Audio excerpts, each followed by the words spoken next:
Hi, I am Dr. Barbara Blackburn, and welcome to one of our chats that we've been doing lately.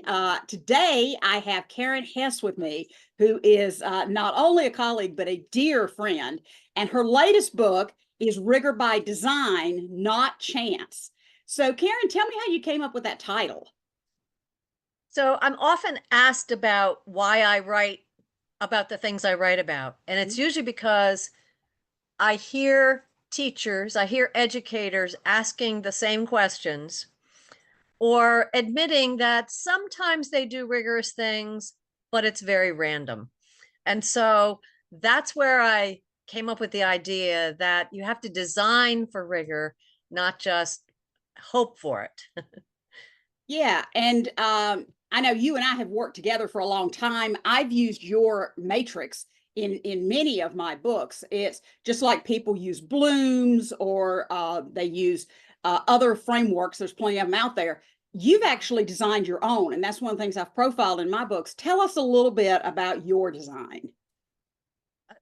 It's a great question because sometimes people don't even realize that I designed it.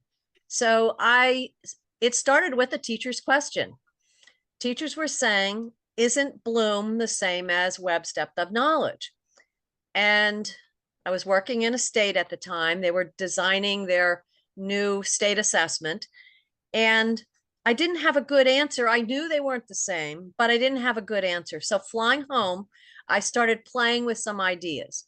And I took Bloom's taxonomy levels and I said, well, what are some examples of depth of knowledge? And I ended up with a matrix, an ELA matrix. And it worked for ELA. So then I tried it for math and it worked for math. And over the years, I've added other content areas, but it really started with that question, aren't they the same?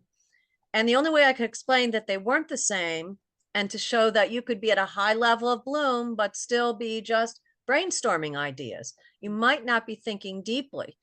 And the feedback I've gotten since using it is consistently hearing the comment, it's clear. We can look at that and there's clarity where just having a verb isn't enough. And I know you talk about that as well. I was going to say, I was going to bring that up if you didn't, because you and I both get frustrated by the same thing, which is when teachers tell us that they pay attention to the verbs. Mm-hmm. And my favorite really bad example of that was I was in a school and I was going to do walkthroughs with principals. And one of the teachers called me in the office and said, "You're going to be visiting my classroom. I'm so excited. I'm teaching a really rigorous lesson. We're going to be creating." And I was like, wow, I wonder what they're going to be creating, artificial limbs, what are they going to be doing here? And I got in there and they were creating get well cards for a sick classmate. Oh, yeah. And what do you even say? Because Mm-hmm. people, Bloom's on its surface is very verb dependent, but Right. people have taken Webb's depth of knowledge and distilled it down to verbs because they've got Right. the verb wheel that's out there on the web. And Mm-hmm. and those are just not the heart of what either of them really are. Wouldn't you agree? Absolutely. I call that wheel the wheel of misfortune. Mm. And as a matter of fact, I'm working on another book right now. You know about that book because you're going to write the forward for it. Thank you very much. You are so welcome. But what I was saying there is, verbs describe a kind of thinking, but they don't describe depth of understanding. So you can create by putting ideas together without much thought, messing around, or you could really be thoughtful and build an incredible project. And so the verb piece is not about the complexity of thought. It's just the kind of thinking you might be doing. Yeah, a really good example of that. I was talking to actually a third grade teacher who had done this project with her gifted students. And the original teacher had had them build a school on Mars. And they actually, cardboard, cut and paste, built a school on Mm-hmm. Mars. And she didn't think that was rigorous enough. So what she did, they could still do that because they liked it, it was engaging. But Mm-hmm. what they had to do was plan the school, including planning the curriculum. What would be taught uh, so that students would be prepared for life on Mars, so that they would be prepared for work on Mars. So it really pushed it to an entirely different level of thinking. Right. I love that. I often say engaging is good because it hooks the kids. And we know that cognitive engagement comes after you're hooked emotionally, personally. Say, this is interesting. I want to do this. So I like the way the teacher hooked the kids, gave them something to really actively learn about, but then raised the bar a little bit. Yeah, yeah. And made it open-ended. Right, right. It was totally different. And the students were working in groups, so they were not totally on their own. But the products that she received from the students, and again, these were third graders, it was amazing. Yeah. And so, I think sometimes we underestimate what students can do when they are truly challenged. Absolutely. And you mentioned another thing, working in groups. I often get the question, well, if you work in groups, does that diminish the complexity? Actually, it does not diminish the complexity. It gives all kids access to the complexity. And so we have to, I think I just wrote the sentence, somewhere along the way, we've gotten ideas about rigor being something that takes more time, or if you put a lot of effort into it, it must be harder. And so therefore it's rigorous. And I say, cognitive rigor is being able to have flexible thinking, see it from different perspectives. And it's just trying to change that mindset. And of course, rigor is not a 4-letter word. Words like hard and more, and it's where do we get those ideas from? I don't know, but we hear them all the time. Yeah, the one I hear the most often is, well, if I'll just double the amount of homework. Right, right.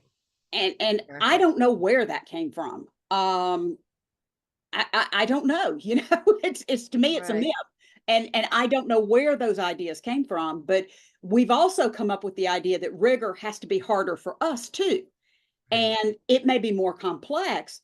But over time, it's not harder because you're teaching your students to think more on their own, and then they're Right. able to do more independently. So it's much different, not only for the student but for the teacher. Yeah. I often use the example. I can remember as a kid in 5th grade crying at the kitchen table doing my long division. It Ugh. was hard and it took so much time. I ended up being a math major in college. So I would say eventually I figured out the routines and I could do it. It became automatic. That's very different from knowing when to use division in a Mhm. real world-based problem-solving task. Yeah. That's the truly cognitively rigorous task. Yeah, and I was talking to a group of teachers the other day. They were math teachers because I don't know about your experience, but in my experience, math teachers who are phenomenal struggle a little bit more with, but they need to understand the basics. Right, And right, so if you're telling me not to do computation, then they're going to miss the basics. And one of the examples I use with them is getting around this concept where once they've done the basics, instead of just continuing to do the basics, give them, for example, 3 problems that are already solved. And they have to figure out which one is incorrect, right. explain why it's incorrect, solve it correctly, and then explain why they know it's right now. And they're recognizing and explaining misconceptions, which is a much more rigorous skill than just solving a basic problem. And Yeah. once I do that kind of explanation, people seem to go, this group of math teachers, they were much more receptive. They said, oh, we thought you were going to tell us to throw everything out.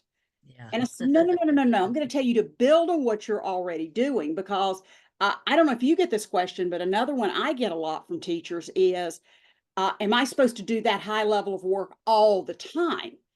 And I'm like, absolutely not, because sometimes you've got to do some basic work to build to more complex work, but you can't stay there. You've got to get Right. out of that basic work. Would you agree with that? Absolutely. I always say it's about balance. Mhm. It's would be unfair to students to say we're always going to do projects and we're never going to learn the skills we need to do projects, right? When I was teaching, I loved doing projects and I would describe what kids were going to do. And they'd say, but Mrs. Hess, we don't know how to work a camera. We don't know how to edit. And I'm like, we're going to learn the basics of that. Then you're going to learn how to do a storyboard. You're going to plan the whole thing out. So I think And I hear administrators saying to teachers, you have to work at depth of knowledge 3 and 4 most of the time. And they're always surprised when I say, no, it's about balance. It's about when to move on. Don't get stuck at the lower levels and go to more basics and more basics, because that sort of kills the enthusiasm of learning. Yeah, So I it's love the about phrase balance. Yeah, I really like that. I talk about that rigor should be a regular part of your classroom. That doesn't Mhm. mean every minute, it just means regular. That might mean you spend multiple days getting ready for something that's big and rigorous. It might be that you spend part of a class getting ready for something that's coming at the end, but it's, are you regularly including it? And so I Right. think that works well with the balance piece. Yeah, Let, absolutely. let me ask you something about your book, because you know I love your book and you know I love your upcoming book. So I'm so excited about the upcoming book, which will be a little more of a toolkit, handbooky kind of thing. So Right. one of the things that we'll be putting up at the end of the session is your contact information. So they'll be able to get to that and find that out when it comes out. Great. But what's the biggest thing you want a reader to take away after they read your book? Well, in Rigor by Design, Not Chance, I talk about actionable assessment, actionable instruction. And I define that as having 3 characteristics. You uncover student thinking, not just what they remember. So I do not enjoy going into a classroom and hearing a review lesson where kids are just parroting things they've memorized. I want to go into a classroom and hear a teacher pose a question and kids wrestle with it, but you know what they're thinking. You hear their background knowledge, you hear their questions. So you have to uncover the thinking. It has to tell you where they are, how close are they getting to the learning target. So now I know where they are on a learning continuum, and I can give them feedback that's actionable. I can not tell them what to do, but maybe show them an example of a well-developed essay, and they can see how close they're getting to that. So the actual assessment idea in all of our teaching, whether it's a low-level question or a higher level question, we ought to know what kids are thinking. And that only happens when we stand back a little bit and allow students to take more control. They will, direct teaching is important sometimes, but you never get to kids transferring their learning or uncovering their thinking if they're only giving back what you've given to them. So there's that piece. And then I've identified 5 critical ways to do that. One is the way we ask questions. And I talk about not higher order questions, but probing questions. Tell me more. Tell me what you do know. Who else knows something about that? How does that connect with this? So probing with questions. And you are like the queen of classroom activities. So a lot of the activities you suggest in your books are perfect for asking a whole way, taking a whole different approach to asking questions, whether it be a Socratic seminar where kids are planning their questions, or just short turn and talk types of activities. Building schema, helping kids to know that every content has certain terminology, certain routines, certain ways to work with the principles of that discipline. We know from the brain research that just because you're good at analyzing math problems, that ability to analyze is not going to transfer to analyzing literature. So you have to do a content specific teaching of those skills. Mhm. I can't talk about rigor if I don't talk about scaffolding, because that's what makes it accessible to all kids. And I talk about it being strategic. Think about why you're going to put these kids into groups. Think about why you're going to give them maybe not enough materials because you want them to figure out what materials they need. Be strategic with the scaffolding, uncover the thinking. Having kids engage in complex tasks, and they don't have to take 2 weeks, but complex tasks say you're going to take what you learned and use it in a new way. And I'm not going to tell you how to do that, but maybe I'll put you together in groups so you can generate ideas together, support each other. And then the final one is metacognition. And I know you talk a lot about this in your books as well. Getting kids to self assess, getting to think about, what did I do well this time? How could I change it to make it better, using feedback in constructive ways. And I think if teachers have concrete ways to do it, a few examples, most good teachers can see a good example and run with it. They like theory, like I say, theory's good, practical application is even better. It's one of the I reasons you like and I are to end such a good workshop and friends. a teacher says, I'm going to try that tomorrow. Yeah, it's one of the reasons you and I are such good friends. I think so. I both agree with that. And it's interesting because I was going to ask you how you thought your work fit within mine, because I talk about rigor being high expectations, support and scaffolding, and demonstration of learning. But you've pretty much already answered that, because that's also in many ways the framework of your book. You Right. talk about, how do you have these high expectations for students? How do you get them to show you what they know at a high level, but how do you support them to get there? And Right. so, Yeah, I think you talk maybe a little bit more about the classroom climate yes, I do. than I do. I talk maybe more about the brain science than you do, but both of those things I sort of see that Venn diagram, they kind of overlap, because if you create the climate and you do brain friendly teaching and honor the individual ideas of students and support them all, those two will be outcomes that students will be thinking, and they'll be in a risk-free environment to do that learning. So I think there's always, I look at yours and I say, it's not exactly the same, but there's like, you say a lot of what I say, but we say it in slightly different ways. And so that's great. That's great, because we we still have a lot of work to do, Barbara. I'm sorry, but we do. I thought I'd be done. Like for the new book, what I said is, after 20 years of writing about this, it seems funny to be going back to the basics, but there's still new teachers coming into the field every day. Right. There's still people who haven't heard about this stuff. And there's So little things that make a yeah. difference. For example, you were talking about questioning and probing and all of that. And here's one of the things I found. See if you've also found this.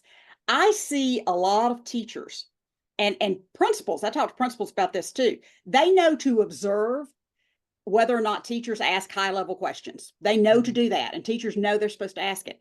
But oftentimes they will ask a high level question and accept a low level answer. Yes. And that's not rigor either. Or the other thing they do is they answer their own question because nobody answered it. Yes, I hate that. I hate that. I know I did that as a teacher. I know I did. But I look back at that and go, how could I have done that? But I see that so often. And so you're right. There's just a lot of work to be done in the area of rigor. Well, we're going to put up your contact information, but real quickly, your current book is Rigor by Design, Not Chance. Your new book, do you have a title yet, or are you still working on it? Yes, we've just agreed on the title. This one will be published by Teachers College Press. It's Applying Depth of Knowledge and Cognitive Rigor, an Educator's Guide to Support Deeper Learning.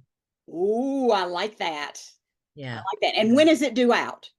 That will be out in February of 2025. I'm excited. I thought it would be easier to sort of throw it all together because I've written about it, but I've come across new research, new things that I want to add. So sometimes that slows me down a little bit, but it's really the basics that any teacher could start with, and then pick up your book or my other books or other good books about cognitive rigor and deeper learning, and they would have like a good foundation for it. And because it's sort of a workbooky type of thing, there are activities in there. One activity I just modified this morning was take a verb and try to write 4 different tasks that start with the same verb, but they get more complex, because it sort of dispels the idea that the verb is the be all end all to what's rigorous. Oh, that's great. And I've seen some of the other activities. So I'm telling you, it's going to be a great book. For me, with my writing, I just feel like I love to write and write all the time. So my new book is coming out in September of this year. Oh, great. And it is just on scaffolding. So it's an entire book on scaffolding. I was so excited to do that. And then I am currently working on the 4th edition of Rigor's Not a 4-Letter Word. So we'll make sure you get both of those so that you you. have a copy. Thank But you. I'm real excited about the scaffolding because it's very different. And it's different to write a new book, even though you know the topic, than it is to rewrite and do a new edition. Those are two very different Absolutely. things to do. So Yeah. thank you for your time. Again, we're going to have all of Karin's contact information up so that you'll be able to get in touch with her, and you'll have my contact information also. But Karin, thank you for your time today, and just have a great rest of the week. Thank you. It's always great talking rigor with you. Oh, yes.